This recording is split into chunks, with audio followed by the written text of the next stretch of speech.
Welcome to Your History, a place where you don't just hear about the past, you slip quietly into it. Before we begin, tell me in the comments where in the world you're listening from and what your night feels like. Then settle in.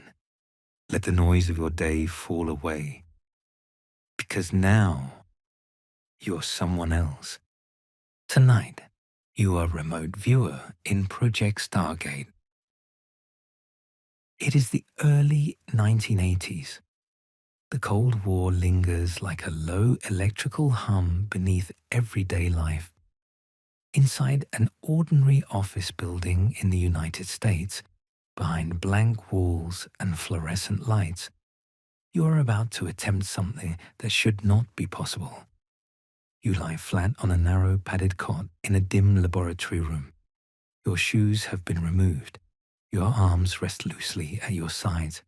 A soft blindfold covers your eyes. Nearby, a tape recorder clicks on. A legal pad waits on a desk. Someone beside you shifts in their chair. Then a voice reads out a string of numbers, coordinates. They mean nothing to you. That is the point. You are not supposed to know where you are going. You are only supposed to describe what you find when your mind arrives there. Move to the target, the monitor says softly. At first, there is only darkness, the gentle pressure of the blindfold, the faint hum of fluorescent lights overhead, the quiet mechanical turn of the tape recorder. Then something begins to form. Not an image exactly, more like the feeling of a place before the details arrive. Open, dry, vast. You say the words quietly. The monitor tells you to continue. There is flat ground stretching outward in every direction, a huge empty distance, wind moving across bare land. No trees, no water, only the sense of something exposed and endless. Then slowly something rises out of that emptiness. At first it feels almost natural, a ridge, a hill. But the longer you hold your attention on it, the stranger it becomes. Too sharp, too angled, too deliberate. Not a hill, a structure. You hesitate before saying that aloud. The monitor asks you to describe it. Tall, angular, ancient. Its surface feels hard, like stone worn down by unimaginable time. Dust moves across it in thin, sweeping currents. And then, suddenly, a color comes through with startling clarity. Red. Not bright red. A darker rust red. The color of iron, of dry earth, of old brick reduced to dust. The ground is red. The air is red with it. The whole landscape seems covered in a fine drifting veil of reddish dust that lifts and settles with the wind. The sky above it feels wrong somehow. Thin, pale, as if there is less sky than there should be. The light is weak, almost drained. You begin sketching with one hand, still blindfolded. A broad triangular form, something like a pyramid, but much too large. Its scale is unsettling. It does not feel like a monument made for human beings. It feels older than that, larger than that, as if it belongs to a world shaped by different rules. The monitor asks you to move closer. You let the impression sharpen. The structure is enormous now. Openings in its side rise far higher than any ordinary doorway. The interior feels cavernous. Huge chambers, long shadows, spaces that seem built for something taller than you. Something that moved through these halls long before the dust began to swallow them. That thought slips out before you can stop it. The structure feels as though it was made for beings larger than humans. You correct yourself as best you can. Large scale, you murmur, but the idea remains. Everything here feels oversized.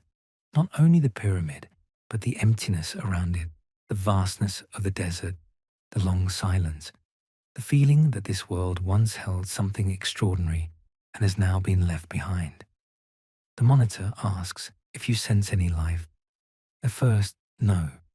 Only dust, only stillness, only the haunting emptiness of a place that has outlived whatever once called it home. Then another impression begins to stir, far away, not near the structure, but out on the red plain beyond it, a presence. You focus carefully, trying not to force it. Tall, thin, moving slowly. You struggle to find language that does not sound absurd. It does not feel threatening. It feels ancient, exhausted, almost fragile, as though it belongs to the final hours of a civilization already disappearing. The monitor asks what it is doing. You wait, then answer as honestly as you can. Waiting. There is a pause. The tape recorder turns softly beside you. What is it waiting for? The monitor asks. And after a long silence, you say, something that isn't coming. The words settle into the room. You continue. There are more structures now. Not just one pyramid, but others in the distance. Broken shapes half buried beneath dust. Ruins scattered across the landscape. Fragments of architecture emerging from the red ground, like the bones of an ancient world. Some feel ceremonial. Some feel protective. Some feel like shelters built against an environment that had already begun to turn hostile. The wind moves through everything, across the stone, through the openings, over the empty plain. The whole place feels abandoned, but not recently, not in years, not in centuries, in ages. As if whatever happened here happened so long ago that even memory has been worn away, leaving only shape and silence behind. The monitor asks you to describe the atmosphere again. You say it feels thin, cold beneath the dust, a place where life would be difficult, a place where something once struggled to endure. You sense storms crossing the landscape, not rain, only vast curtains of blowing dust moving slowly over the ruins.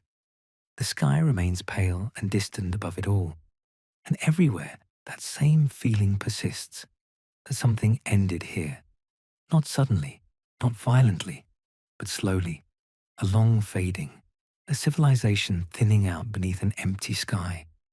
Finally, the monitor tells you the session is complete. The tape recorder clicks off. You remove the blindfold.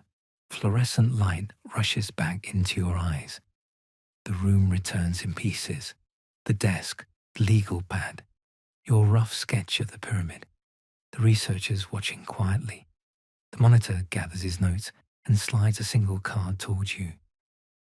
This was the target, he says. You look down. Mars, approximately 1 million years BC. For a moment, no one speaks. The ordinary room feels altered somehow, as though the air itself has changed. You look again at the card, then at your sketch, then back at the card. Mars, a world no human being has ever walked. A world you had just described in red dust, ancient ruins, and towering structures beneath a thin and silent sky. No one in the room tells you what to think. Maybe it was perception, maybe imagination, maybe something stranger. No one can say for certain. And perhaps that uncertainty is the strangest part of all, because this was not the first time someone in this room had tried to see the impossible, and it would not be the last. To understand how you ended up here, you have to go back. Back before the Mars session, back before the blindfold and the target numbers, back to the early Cold War, when intelligence agencies first began to wonder whether the human mind itself might be used as a tool of espionage. The room slowly returns to ordinary life after the session. The tape recorder is silent now. The fluorescent lights hum softly above. The researchers gather their papers with the calm routine of people who had done this many times before. Yet for you, the moment still feels strange. You had just described a distant world, a landscape of red dust and ancient structures, a place no human being has ever walked. And yet the people in this room treat it with quiet professionalism, as though the mind traveling across impossible distances was simply another experiment to be logged and filed away. You sit for a moment, blinking in the artificial light, trying to return to the ordinary world. But the truth is that your life has not felt entirely ordinary for quite some time. Long before you lay blindfolded in this laboratory describing distant places, there had been smaller moments, easy ones to dismiss at first, a sudden sense of where something lost might be found, a mental image of a place you had never visited, an impression arriving before reason had time to catch up. Most people experience things like this now and then, a feeling of intuition, a coincidence, a lucky guess. But every so often, a moment arrives that does not fade so easily. You remember one from childhood.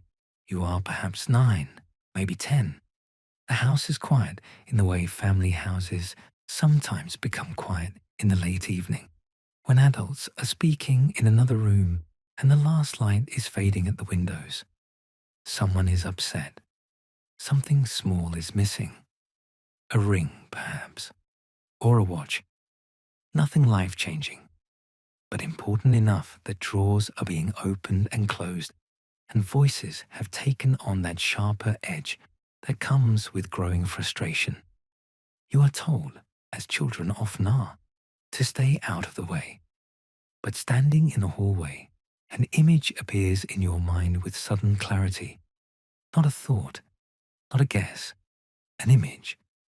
The missing object tucked somewhere it should not be, behind a folded piece of fabric, inside a drawer no one has checked. The picture is so specific that it makes you uneasy. You say it aloud. At first, the adults barely listen. Then, mostly to humor you, someone looks, and there it is, exactly where you said it would be.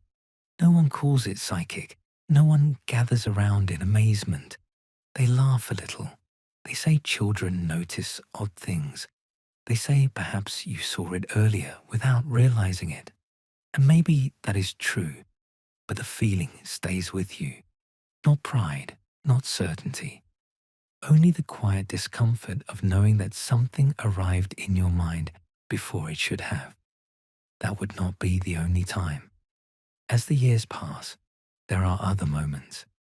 A dream of a place you later see in waking life. A sudden certainty about who is about to call just before the phone rings.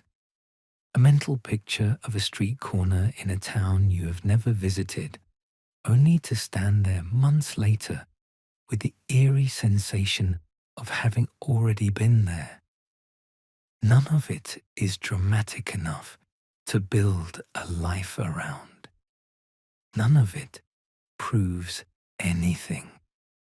But each small incident leaves behind a faint residue of unease.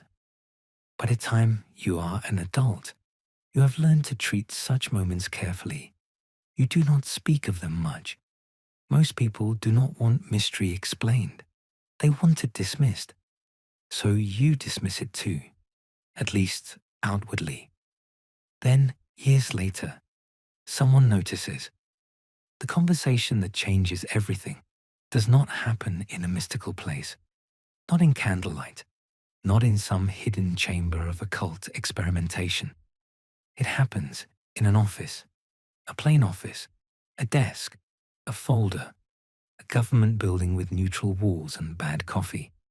You are invited in under circumstances vague enough to feel unimportant.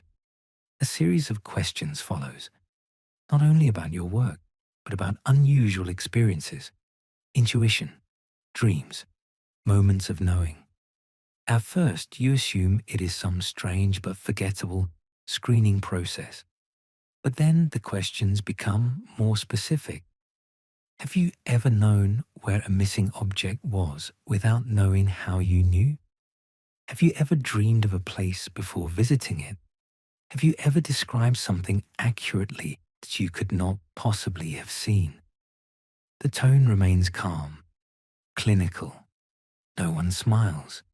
No one suggests anything supernatural. That, more than anything, is what makes it unsettling. A man across from you takes notes. Another sits quietly near the wall, saying almost nothing. Eventually, a folder is slid across the desk. Inside are summaries of research, test protocols, and papers describing experiments in human perception. Not ordinary perception, perception at a distance. The ability to describe a place, object, or structure without using the normal senses. No one calls it psychic spying. Not at first. The language is more careful than that. Anomalous cognition, extended perception, remote viewing. You almost laugh. The whole thing sounds absurd. Yet the people in the room do not sound absurd. They sound measured, serious, more like engineers discussing an unusual instrument than dreamers chasing fantasy. And outside that office, history is pressing in. Because this is the Cold War, the long, uneasy standoff between the United States and the Soviet Union has turned nearly every scientific possibility into a potential weapon. Missiles, satellites, early computers, signals intelligence, nuclear strategy. And somewhere within the intelligence community, rumors have begun to circulate that Soviet researchers are investigating something stranger still: telepathy, psychic influence, the possibility that the mind itself might gather information across distance. At first, many American scientists dismissed such reports completely. But intelligence agencies are not built on the luxury of dismissal. If there is even a small chance that an adversary is exploring something useful, someone on your side must at least be willing to look. So quietly, and with very little public attention, funding begins flowing toward a small research effort in California. The work takes place at an organization called the Stanford Research Institute, known simply as SRI. The building itself does not look unusual, just another low research facility surrounded by trees and parking lots. Inside, however, a small group of physicists and psychologists has begun asking a question most scientists would rather avoid. Could the human mind perceive distant locations without using the ordinary senses? The researchers are not mystics. They are trained men, physicists, engineers, methodical thinkers. They are not looking for prophecy. They are looking for data, patterns, results that can be observed, recorded, and tested. To begin, they need people, not saints or gurus, just individuals who seem, for whatever reason, unusually responsive to imagery and intuition. Some come from ordinary backgrounds: artists, students, engineers, military personnel. One of the most successful remote viewers will later be an Army intelligence officer named Joe McMoneagle. But at the beginning, no one knows exactly who might be good at this, so they test people, and eventually they test you. The first sessions are almost disappointing in their simplicity. No Mars, no ancient ruins, no secret compounds, just ordinary locations: a bridge, a fountain, a park, a building. While you sit in one room, someone else goes to the target site. Your job is to describe where they are. That is all. It sounds impossible. It also sounds faintly ridiculous. And in those first sessions, you are certain you are failing. You feel only fragments: a vertical shape, open air, metal, water nearby. a sense of height. You speak them aloud anyway, embarrassed by how vague they sound. When the session ends, the researchers compare your notes to the target. Sometimes the results are unimpressive. Sometimes they are close enough to make everyone slightly uncomfortable. You describe a broad metal structure when the target is a radio tower. You mention water and concrete when the outbound person has gone to a marina. You sketch an arching form and later learn the target was a pedestrian bridge. The details are never perfect. That is part of what makes the whole thing so frustrating. And yet they are often close enough that no one in the room quite knows how to dismiss them. Then comes the session that changes the mood entirely. It is still an early training target. Nothing dramatic, at least on paper. You lie down in the same position you will later come to know so well. Blindfold on, monitor beside you, tape recorder running. The target has been selected in advance, unknown to you, as always. At first, the impressions arrive in the usual broken pieces: hard surface, vertical lines, a hollow feeling, metal, and something shifts. You begin describing a structure with unusual confidence: tall, open latticework, industrial, a sense of elevation, the feeling of being near power, though you cannot explain exactly what you mean by that. You sketch quickly, not elegantly, just lines, crossbeams, an upright form. The session ends. The blindfold comes off. And for the first time, the room goes genuinely quiet. Not politely quiet. Not the routine silence of note-taking. A different kind of quiet. The target, you are told, was a transmission tower beyond the edge of the city. Your sketch is not exact, but it is close enough.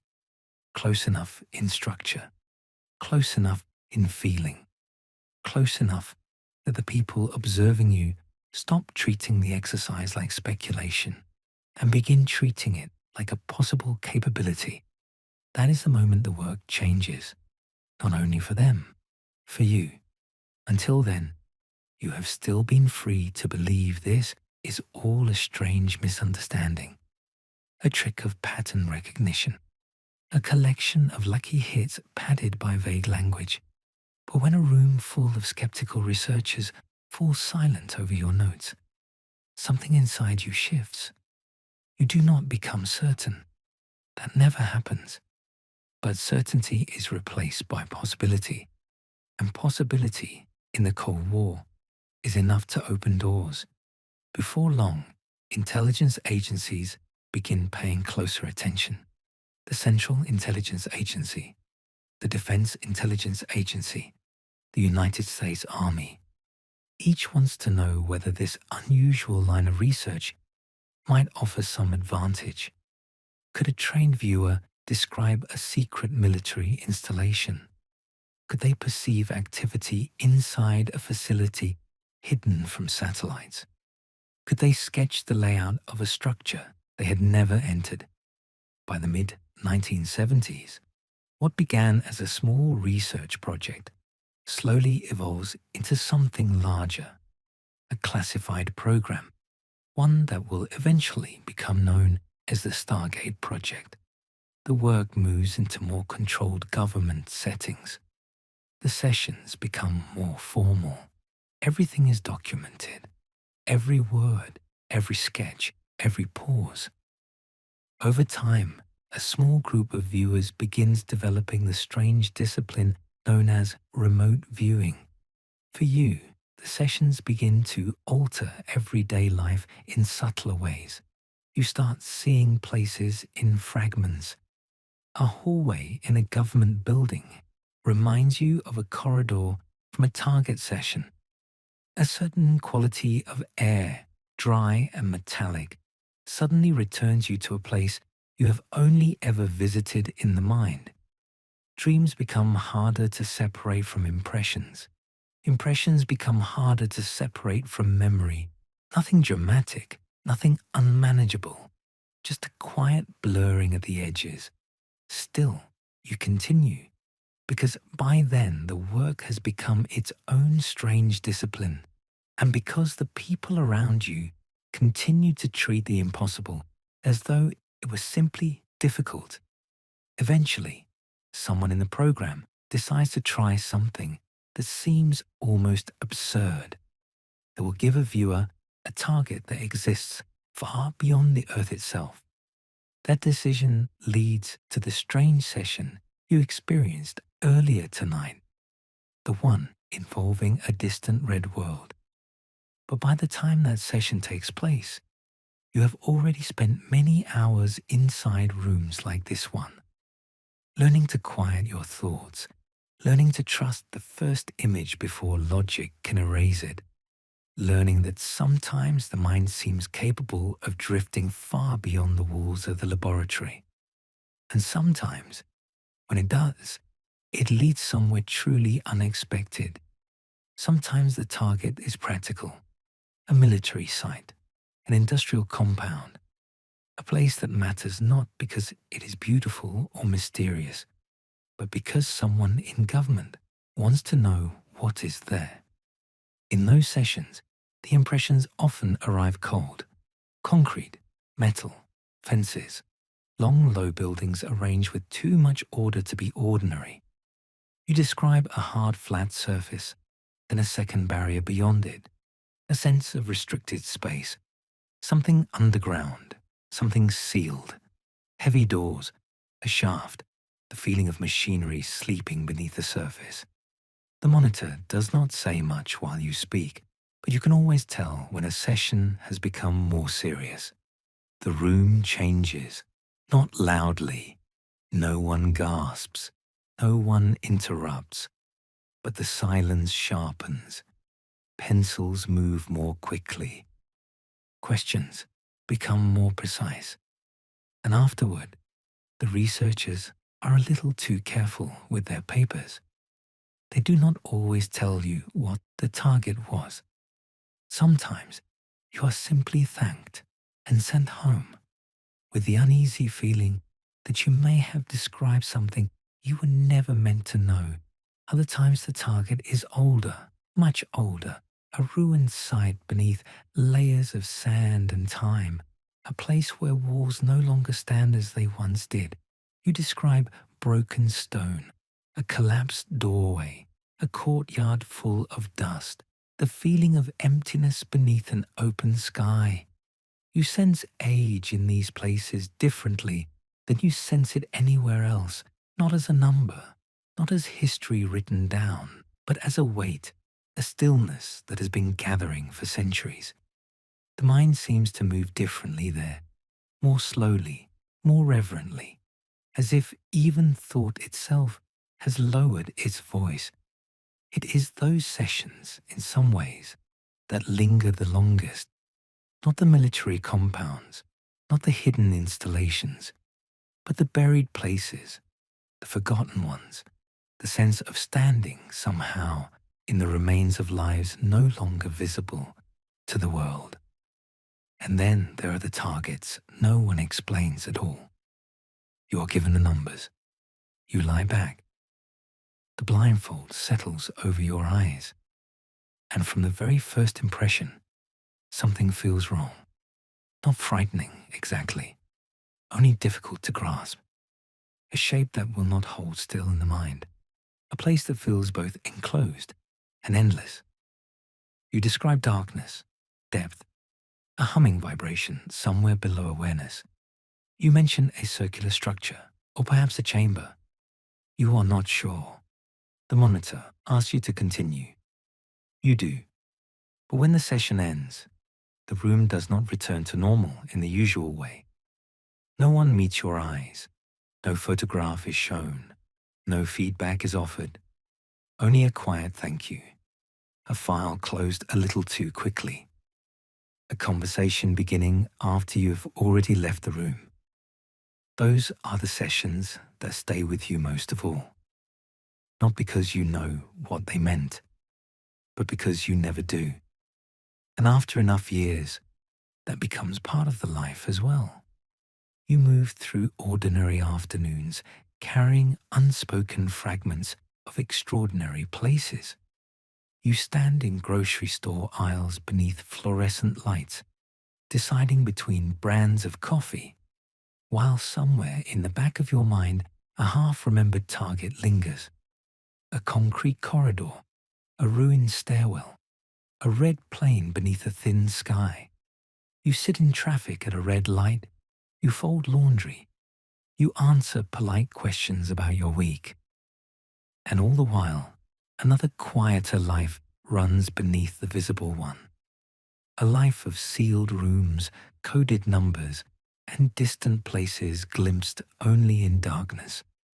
Perhaps that is why the work never fully leaves you, because once the mind has been asked to cross such distances, ordinary life no longer feels entirely self-contained.